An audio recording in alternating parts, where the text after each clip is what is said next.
పోలవరం మీద సమీక్ష చేశాం. పోలవరం పనులన్నీ కూడా సుజావుగా జరుగుతున్నాయి. ఇది 2027 ఎండుకంతా కూడా పోలవరాన్ని పూర్తి చేయాలని ఒక ప్రాజెక్ట్ కింద పెట్టుకున్నాం. అదే మరి ఇది ఫేజ్ 1, ఫేజ్ 2 కూడా ఏ విధంగా తీసుకుపోవాలనో అప్పుడప్పుడు టైంలో దాన్ని కూడా కేంద్ర దృష్టి తీసుకొస్తాం. అదే సమయంలో నదుల అనుసంధానం కూడా ఆంధ్రప్రదేశ్ రాష్ట్రం చివరి రాష్ట్రం. సముద్రంలోకి పోయే నీళ్లు కానీ రాష్ట్రంలో ఉపయోగించుకోగలిగితే కరువు లేకుండా చేసే అవకాశం ఉంటుంది.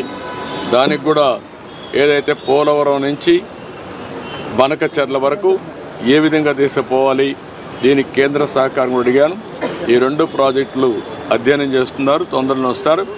మూడోది, గడిచిన ప్రభుత్వం జల్ జీవన్ మిషన్ ఉంది.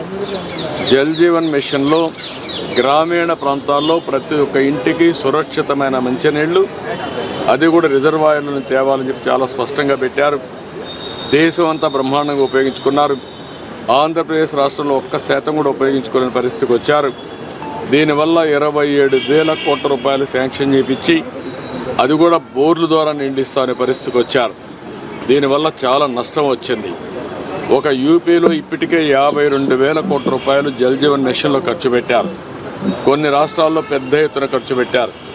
గుజరాత్ లాంటి రాష్ట్రంలో ఇంటింటికి ట్యాప్ ద్వారా సస్టైనబుల్ వాటర్ ఇచ్చే పరిస్థితికి వచ్చారు. ఆంధ్రప్రదేశ్లో మాత్రం పూర్తిగా నిర్వీర్యం చేసే పరిస్థితికి వచ్చారు.